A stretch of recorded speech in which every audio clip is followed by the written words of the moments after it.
here in Denver, Colorado on the campus of MSU Denver. It's the afternoon portion of our RMAC Media Day. My name is Miles Dunklin, your host. It's my pleasure to be joined by men from Grand Junction, Colorado, the Colorado Mesa Mavericks. First, head coach Miles Kochevar, defensive back return specialist Kash Bradly, and running back Aiden Taylor. Guys, thanks for joining me. Oh, thanks for having us, Miles. All right, I want to give you first an opportunity to make an opening statement about your team here in 2025. Oh, we're excited to get going in 2025. Feels like it's been a long time since we've been out on the field. But just to be able to watch these guys work, the preparation that they put in through the winter, through the spring, and now be able to put that all together. I'm excited to see how this team gels and how we can be a cohesive unit as a team. Offense and defense working together. We've got a lot of guys returning this year, which is new for us. A lot of guys with a lot of football under their belt. And excited to watch these guys step up and become leaders and the men that they are. And watch that just fully be in display on the field each and every Saturday. They put in a lot of effort, not only on the field, but in the classroom. I'm proud of these guys as they continue to be purpose-driven every single day, every year, because they're going to have great success as men. And it's time now for us to take over the RMAC. You can be nice about it in every way. We don't play this game to lose. We want to win them all. And these guys are more than capable of being able to go out and get that done. And we're excited to be able to put them in the positions that do so. All right, Coach, let's talk first about your defense standout 2024 with an excellent unit there. And you do have to replace defensive coordinator. We'll talk about that here in just a moment as you have new coordinators on each side of the ball, but a lot of new players on that defensive side as well. How good do you think your defense can be in 2025? We did lose a lot of key contributors to that defense, but we also returned some guys that played a lot of football. And we've got to give Coach Matthews an acknowledgement there and just how he was able to grow that over the last 3 years. But that was an example of what team football does for you. It wasn't just that the defense had improved that much. Our offense was able to control games, and we were able to play together. And then the defense was able to get a lot of rewards, a lot of success and recognition from that. But we had a lot of guys now that return, and we're just flat bigger, faster, and stronger than what we've been. So it still has to come together. Guys still have to make plays. But I'm excited to watch that group continue to grow. Now under the leadership of Coach Hunter Hughes and Levy Sue and Noah. It's been fun just watching that mesh and gel, and it's got to be ever-changing. We add new people to the conference. So we're going to see a little new flavors, new styles, and we got to be ready to adapt to all of them. Yeah, Kash, I'll start with you here. What's it like playing for Coach Hughes, and how are things different on the defensive side of the ball? Yes, playing with Coach Hughes is super fun. He's a great competitor, really smart with what he does with football. Has a lot of great accolades as a DC coming from Pueblo and what he did there. So I'm just happy to play with him, for him, and happy that he's here. Super smart. He's going to put us in the right spots and just be good. So. Yeah, so, Coach, what's it like to have that extra experience on your staff? A guy that's been a head coach, has been a coordinator of the year, has led Pueblo to a national championship there on the defensive side, and not just his experience overall, but experience here within the RMAC and within Colorado. Yeah, we have a very unique relationship, so it's kind of funny how our roles and where we're at, and just being able, once he was available and we had the spot available, is really a no-brainer. It's just, how do we get this done? And our whole staff was open to it as we want to grow and continue to get better. So bringing a coach of his caliber, his experience, and what he's been around, what he's done, not only as a coordinator, as a head coach, and being able to bounce things off of him and use that daily has been huge for us as we continue to grow. So excited to watch him kind of back at home and in his realm, and watch his influence on this defense this year. All right, Coach, you mentioned these guys as men, as students. You got a couple of really good students here to your left. So, Kash, first of all, congratulations on the nominee for the Campbell Trophy. Pretty cool honor there. Aiden, I know you were NFF Academic All-Colorado last year. So what does the balance of football and school mean to you guys? Aiden, I'll start with you. Well, it all starts with school first. You got to get your grades to get. You have to get good grades to get on the field. It's a lot of time in the study rooms. I mean, we're required to be in there 4 hours a week. I think majority of us stay in there six to 10 at least. A lot of us are in the same classes as well, so we all are able to grow together, not only on the field but off the field as well, in the classroom and things like that. Translating it over to the football field, studying in film, and then just being able to work together. Yeah, and then Kash, that Campbell Trophy is the award given to the player who best combines on-field excellence, academic excellence. What does that mean to you to be nominated by your university? It means everything. It's a great honor. I just think it's important to be great in everything you do. So I try to take my work ethic on the field into the classroom and everything that I do, even not in the classroom. So it's a great honor to be recognized not only as an athlete but also as a student in that aspect. So. Yeah, and then Miles, I know that in football you guys are judged by wins and losses, but it's a lot more important to you guys to see human beings develop. So how proud are you of these guys to your left, and overall your football team and the way you can build some character around that? Yeah, and it's been done by the leadership of guys like Kash and Aiden.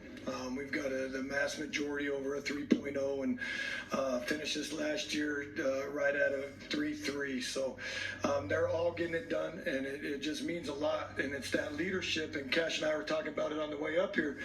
Really one of our first recruits when I came in, and the time has flown, and now he's going into his senior year, and we were talking about sitting at the table and him, his dad, and I praying together, and I was just praying that he'd say yes and come to Colorado Mesa, because the type of young man that he is, and what he's been able to do as a leader, and then being able to help us find guys like Aiden coming in and hit the day running from ground one, and he just does it over and over and over.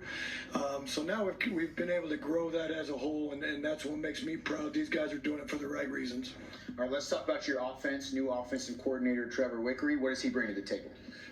Trev's been around it. He's done it, and he'll bleed for Mesa, as we know. So just watching him now be able to come into his own. He's been a big part of calling the plays for us now for the last 3 years. So watching him now continue to grow as that role, the leader of the offense. He's got a lot of good guys, experienced guys on that side of the ball, from Coach Anthony Hill, Coach Neil Leinhart, Coach Schultz. Those guys are doing a good job of working together. And then we're also able to add former Mav and former head coach at Central High School, Ryan Whittington. So those guys got a lot of experience on that side, and I'm excited to watch them put it all together. All right, Aiden, I saw you had a big smile when he said that Coach Trev's going to bleed for Mesa. What's it like playing for him, and tell us about what he brings to your offense? Well, I mean, we all know what he did with the whole finger situation. So he's willing to go the distance for us. So it makes us really want to push for him. And he's a big preacher on violent football. We're going to come at you. I love him. My playing style is violent. I want to run straight at you. I'll make you miss, but you're going to feel it. Yeah, tell us a little bit more about your game. About 700 yards last year. Ran for 6 touchdowns. Do you feel like this running back group can be the strength of your offense? Most definitely. We're a very tight-knit group. We're all able to push each other in our own ways. We all have different abilities that we bring to the group. We work well with each other. We all see it differently, but we're all able to connect real well. I think we could have a really standout season in the running back room and just as an offense as a whole. Yeah, how nice is it to have a guy like Brandon in the backfield with you, that you guys can be 1A, 1B, and be able to go 100% when you're out there. Yeah, no, it's great. It's a great breather for both of us. Like I said, I think we complement each other well. We have depth in the running back room, so I think we could take it the full way. All right, I want to ask you guys, kind of what's special about Mesa and the way Grand Junction and kind of that entire region rallies around Mesa athletics, and how important the community is to the way you develop your program. That's huge, being able to have the community support every day. We are the show over on the Western Slope, and they do a great job of showing up and supporting. And then with the university and everything that we have now accessible to these guys, we got guys that are going to be pilots, engineers, you name it. Mesa can make it happen. So watching the growth of Colorado Mesa and where we've been able to go, the town as a whole, it's a great place to be, and it's an exciting time to be a Mav. Yeah, same question to you guys. I guess, Kash, tell us about that support from Grand Junction. Neither of you guys are from Colorado, right? But I think as you get out there, you start to recognize Mesa's a special place for that whole region, right? It is the show out there in Western Colorado. Yes, sir. It's definitely special. I think we have about 28 varsity sports, so there's just a lot of community support for all the sports. There's also a standard that's held at Mesa for every sport, so we want to win. We want to be the best in everything we do, and so it's just nice to have that support from the community and be held to that standard. All right, tell me about your role on this team. Let's first talk about the defensive side and then the return game. Yes, sir. So this year I want to step into more of a leadership role. We had a great secondary last year, great defense. And I just think we did a good job, that group last year, of building up the younger kids, making sure they got the coaching and everything they needed. So this year there shouldn't be any drop-off, and just ready to step up and make it the best year. And then returns, of course. Special teams is a very important part of the game that some people kind of forget about. So we can change the game through that, and that's what we want to do. Yeah, you were the Region 4 first-team return guy last year. How do you feel like the return game can impact your football team? Oh, yeah, it can impact it greatly. Say the defense just got a good stop, and then I return it, or someone returns it back down close to touchdown. That's a great momentum swing for us. It makes it easy on the offense to get points. So. Right. All right, Coach, let's talk about the rest of your offense, quarterback position. How do you feel like the rest of the skill position players are going to play out this year? Well, first, just kind of hitting on what Aiden hit on with the running back room. It starts up front. We return a lot of old linemen that have played a lot of football and quality football. There's going to be heavy competition to get into the starting five. So when that's an issue, that's a good thing. So excited to be able to watch that group continue to grow. Now they do got to gel. They got to come together. They got to develop that chemistry. But there's a lot of guys that have played a lot of football and now actually look like college football players. So excited about that. I think we're going to have a competitive battle at quarterback. We got a lot of guys that are capable of getting it done. Obviously, we got Liu returning. They won 7 games. Right. He was a part of each one of those victories last year. He's a leader by nature in what he does. The guys rally behind him. They follow him. Well, we also have Cole Hansen on the roster, and Cole continues to get bigger and stronger. He's very capable of operating everything that we do. And again, he's another guy that I don't think he's got a B while he's been in school. He's very driven, and he's going to push to be able to compete and get some time this year.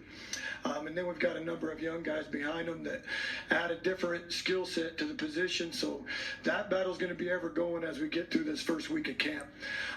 And then out at the wideout position, we got to have some guys step up. We got 2 guys that I think are very capable in Trent Keyworth and Noah Greer. So I'm excited to watch those 2 returners along with some guys that we've added in that mix. So there's a lot of experienced football coming back. All right, let's take a look quickly at your schedule over here. You start with Central Washington, a team that is always good up there in the Pacific Northwest. And then after Eastern New Mexico there, you really get it started with some heavy hitters in the RMAC. So how important is it for you guys to start fast in 2025? Well, football is funny. You only have 11 opportunities that are guaranteed. So each one we got to make count, and we start by doing that. And first day we come to camp, we got to win the day, and then we'll worry about Central Washington when we get there, and so on right down the list. You got to play them all. So we're just excited to be able to get going and get right into the meat of it. Yeah, and a question for you guys here as you look there.